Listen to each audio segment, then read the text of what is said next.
Bismillahirrahmanirrahim. Alhamdulillahillazi arsala rasulahu bil huda wa dinil haq liyuzhirahu 'ala dini kulli wa kafa billahi syahida. Asyhadu an la ilaha illallah wa asyhadu anna Muhammadan abduhu wa rasuluh. Alhamdulillah, puji serta syukur saya panjatkan kehadirat Allah Subhanahu wa taala karena telah memberi kesempatan untuk saya menyelesaikan tugas SP ini. Jadi saya ditugaskan untuk membahas tentang jalur masuknya Islam ke Indonesia. Kedatangan Islam di Indonesia dan penyebarannya kepada golongan bangsawan dan rakyat umumnya dilakukan secara damai. Menyiarkan ajaran Islam dan mengembangkannya terdapat 6 jalur, yaitu yang pertama jalur perdagangan.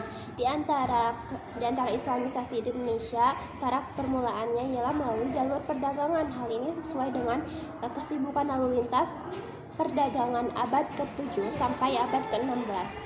Perdagangan antara negeri-negeri barat, bagian barat, tenggara timur, benua Asia, di mana pedagang-pedagang Muslim, Arab, Persia, juga India turut serta mengambil bagiannya di Indonesia.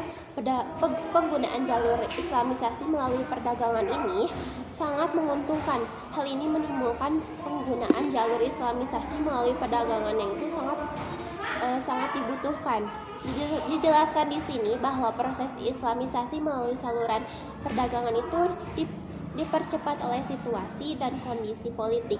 Beberapa kerajaan di mana adipati-adipati pesisir berusaha melepaskan diri dari kekuasaan pusat kerajaan yang sedang mengalami kekacauan dan perpecahan. Secara umum, Islamisasi yang dilakukan oleh para pedagang melalui perdagangan itu mungkin dapat digambarkan sebagai mula-mula mereka berdatangan di tempat-tempat pusat perdagangan, kemudian diantaranya ada yang bertempat tinggal, baik untuk sementara maupun untuk menetap. Lambat laun, tempat tinggal mereka berkembang menjadi perkampungan-perkampungan yang akan menjadi golongan pedagang Muslim dari negeri-negeri asing itu dinamakan sebagai pejokan. Lalu yang kedua ada jalur perkawinan. Perkawinan merupakan salah satu dari jalur yang masuk Islamnya itu sangat mudah, karena ikatan perkawinan merupakan ikatan lahir batin antara dua individu untuk mencari kedamaian dan kecintaan. Kedua individu itu, yaitu suami istri, membentuk keluarga yang justru menjadi inti masyarakat. Dalam hal ini berarti membentuk masyarakat Muslim. Jalur Islamisasi melalui perkawinan tersebut antara pedagang atau saudagar Muslim dengan wanita pribumi juga merupakan bagian yang erat terjalinnya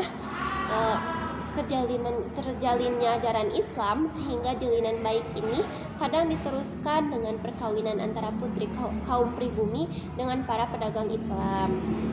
Melalui perkawinan ini pula terlahirlah seorang Muslim, dan kemudian dari sudut ekonomi, para pedagang Muslim memiliki status sosial yang lebih baik daripada kebanyakan pribumi, sehingga penduduk pribumi, terutama putri-putri bangsawan, tertarik untuk menjadi istri saudagar-saudagar itu. Sebelum kawin, mereka diislamkan terlebih dahulu. Setelah mereka mempunyai keturunan, lingkungan mereka makin luas. Akhirnya timbul kampung-kampung, daerah-daerah, dan kerajaan-kerajaan Muslim. Yang ketiga ada jalur tasawuf. Jalur tasawuf merupakan salah satu jalur yang penting dalam proses Islamisasi. Tasawuf termasuk kategori yang berfungsi untuk membantu kehidupan sosial bangsa Indonesia yang meninggalkan bukti-bukti yang jelas pada tulisan-tulisan antara abad ke-13 sampai abad ke-18. Hal itu bertalian langsung dengan penyebaran Islam di Indonesia. Dalam hal ini, para ahli tasawuf hidup dalam kesederhanaan. Mereka selalu berusaha menghayati kehidupan masyarakatnya dan hidup bersama di tengah-tengah masyarakat itu. Para ahli tasawuf biasanya memiliki keahlian untuk menyembuhkan penyakit dan lain-lain. Jalur tasawuf ini biasanya memiliki keahlian untuk menyembuhkan penyakit dan mengajarkan nilai-nilai budaya ajaran agama, yaitu agama Hindu, ke dalam ajaran agama Islam. Dan tentu saja terlebih dahulu dikodifikasikan dengan nilai-nilai Islam sehingga mudah dimengerti dan diterima. Di antara ahli-ahli tasawuf yang memberikan ajaran yang mengandung Persamaan dengan alam pikiran Indonesia dalam pra-Islam itu adalah Hamzah Fansuri dari Aceh, Syekh Lemah Abang, dan Sunan Panggung dari Jawa. Dan yang keempat yaitu jalur pendidikan. Yang keempat itu jalur pendidikan. Para ulama, guru-guru agama, raja berperan besar dalam proses islamisasi. Mereka menyebarkan agama Islam melalui pendidikan, yaitu dengan mendirikan pondok-pondok pesantren yang merupakan tempat pengajaran agama Islam bagi para santri. Mereka setelah belajar ilmu-ilmu agama itu tentunya memiliki berbagai ilmu dari kitab-kitab. Setelah keluar dari pesantren itu, mereka kembali ke masing-masing kampungnya dan menjadi tokoh keagamaan, menjadi kiai atau ulama yang menyelenggarakan pesantren lagi. Semakin terkenal kiai yang mengajarkan, semakin terkenal pesantrennya, dan pengaruhnya akan mencapai radius yang lebih besar lagi. Dan yang kelima ada jalur kesenian. Menyiarkan Islam melalui seni seperti seni bangunan, seni pahat atau ukir, seni tari, musik, dan seni sastra. Misalnya pada seni bangunan ini terlihat pada Masjid Kuno Demak, Sendang Duur Agung Kasepuhan di Cirebon, Masjid Agung Banten, Baitur Rahman di Aceh, Ternate, dan sebagainya. Contoh lain dalam seni adalah dengan pertunjukan wayang yang digemari oleh masyarakat. Melalui cerita-cerita wayang itu disisipkan dengan ajaran-ajaran Islam. Seni gamelan juga dapat mengundang masyarakat untuk melihat pertunjukan tersebut. Selanjutnya diadakanlah dakwah dalam keagamaan Islam. Yang keenam ada jalur politik. Pengaruh kekuasaan raja sangat berperan besar dalam proses islamisasi. Ketika seorang raja memeluk agama Islam, maka rakyat juga akan mengikuti jejak rajanya. Rakyat memiliki kepatuhan yang sangat tinggi dan raja sebagai panutan bahkan menjadi tauladan bagi rakyatnya. Misalnya di Sulawesi Selatan dan Maluku, kebanyakan rakyatnya masuk Islam setelah rajanya memeluk agama Islam terlebih dahulu. Pengaruh politik raja juga sangat membantu tersebarnya Islam di daerah ini. Mungkin cukup sekian yang dapat saya bahas untuk kali ini. Semoga dapat bermanfaat dan mohon maaf apabila terdapat kesalahan dalam menyampaikan atau terdapat kekurangan dalam pembahasannya. Ditutup saja dengan doa Rabbana atina fid dunya hasanah wa fil akhirati hasanah wa qina azabannar. Wassalamualaikum warahmatullahi wabarakatuh. Strategi dakwah Islam di Indonesia. Ada 6 strategi dakwah Islam di Indonesia. Yang pertama, yaitu melalui perdagangan. Yang kedua, melalui perkawinan. Yang ketiga, melalui pendidikan. Yang keempat, melalui tasawuf. Dan yang kelima, melalui kesenian. Dan yang keenam, melalui politik. Dakwah. Dakwah ialah suatu proses penyampaian, ajakan, atau seruan kepada orang lain agar mau memeluk, mempelajari, serta mengamalkan ajaran agama secara sadar. Strategi yang pertama yaitu dakwah melalui perdagangan. Proses penyebaran Islam melalui jalur perdagangan dilakukan pada abad ke-7 sampai abad ke-16 Masehi. Para pedagang tersebut berasal dari Arab, Persia, dan India. Jalur perdagangan saat itu menghubungkan wilayah Asia Barat, Asia Timur, dan Asia Tenggara. Para pedagang Muslim menggunakan kesempatan itu untuk berdakwah dan menyebarkan agama Islam. Mereka memiliki akhlak mulia, santun, dapat dipercaya, dan jujur. Hal inilah yang menjadikan daya tarik sehingga banyak penduduk Indonesia yang secara sukarela masuk Islam. Banyak pedagang Muslim yang singgah dan bertempat tinggal di Indonesia. Sebagian ada yang tinggal sementara dan sebagian yang lain menetap di Indonesia. Cara-cara dakwah di Nusantara lambat laun yang asalnya tempat tinggal mereka berkembang menjadi perkampungan Muslim. Strategi yang kedua yaitu dakwah melalui perkawinan. Dari aspek ekonomi, para pedagang Muslim memiliki status sosial yang lebih baik daripada kebanyakan penduduk pribumi. Hal ini menyebabkan banyak penduduk pribumi, terutama para wanita, tertarik untuk menjadi istri dari para saudagar Muslim. Hanya saja ada ketentuan hukum Islam bahwa para wanita yang akan dinikahi harus diislamkan terlebih dahulu. Para wanita dan keluarga mereka tidak merasa keberatan karena proses pengislaman hanya dengan mengucapkan 2 kalimat syahadat tanpa upacara atau ritual tertentu yang sangat rumit. Keislaman mereka menempatkan diri dan keluarganya berada dalam status sosial dan ekonomi yang cukup tinggi. Sebab mereka menjadi Muslim Indonesia yang kaya dan berstatus sosial terhormat. Kemudian setelah mereka memiliki keturunan, lingkungan mereka semakin luas. Akhirnya timbul kampung-kampung dan pusat-pusat kekuasaan Islam. Strategi yang ketiga yaitu dakwah melalui pendidikan. Proses Islamisasi di Indonesia juga dilakukan melalui media pendidikan.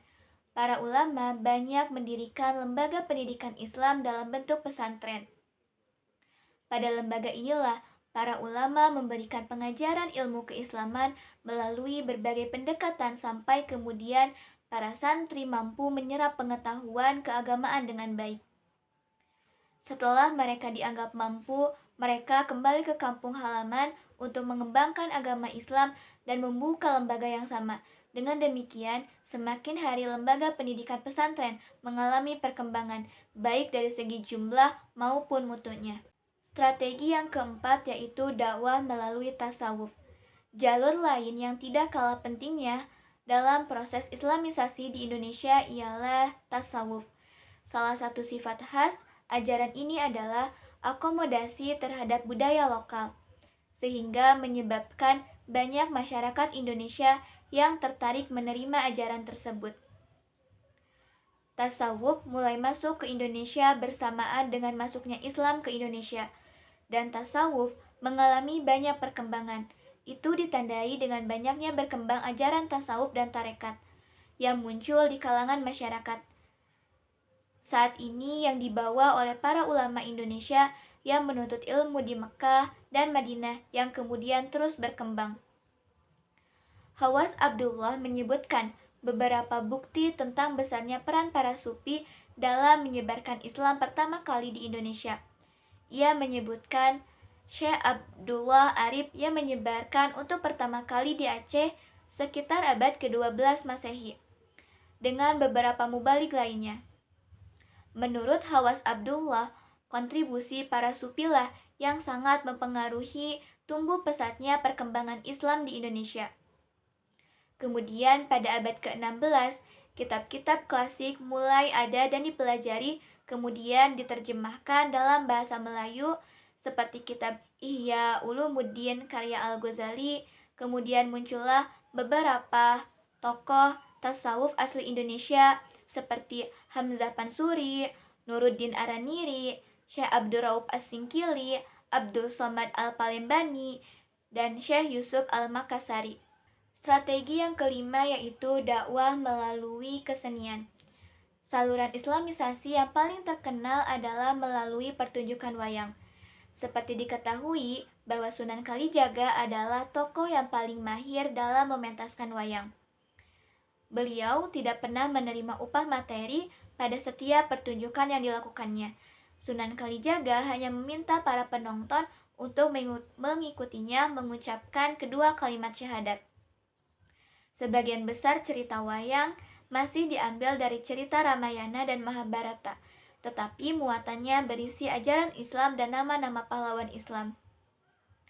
Selain wayang, media yang dipergunakan dalam penyebaran Islam di Indonesia adalah seni bangunan, seni pahat atau ukir, seni tari, musik, dan sastra. Di antara bukti yang dihasilkan dari pengembangan Islam adalah seni bangunan Masjid Agung Demak, Sendak Duwur, Agung Kesepuhan Cirebon, Masjid Agung Banten, dan lain-lain. Seni bangunan masjid yang sudah ada merupakan bentuk akulturasi dari kebudayaan lokal Indonesia yang sudah ada sebelum Islam. Seperti bangunan candi, salah satu dari sekian banyak contoh yang dapat kita saksikan hingga saat ini ialah Masjid Kudus dengan menaranya yang sangat terkenal. Strategi yang keenam yaitu penyebaran Islam di Indonesia melalui politik. Seorang raja mempunyai kekuasaan dan pengaruh yang besar dan memegang peranan penting dalam proses Islamisasi. Jika raja sebuah kerajaan memeluk agama Islam, otomatis rakyatnya akan berbondong-bondong memeluk agama Islam. Karena masyarakat Indonesia memiliki kepatuhan yang tinggi terhadap raja, dan raja selalu menjadi panutan bagi rakyatnya. Jika raja dan rakyat memeluk agama Islam, pastinya demi kepentingan politik, maka akan diadakannya perluasan wilayah kerajaan yang diikuti dengan penyebaran agama Islam. Di Maluku dan Sulawesi Selatan, kebanyakan rakyat masuk Islam setelah rajanya masuk Islam terlebih dahulu. Pengaruh politik raja sangat membantu tersebarnya Islam di wilayah ini. Jalur politik juga ditempuh ketika kerajaan Islam menaklukkan kerajaan non-Islam, baik di Sumatera, Jawa, maupun Indonesia bagian timur.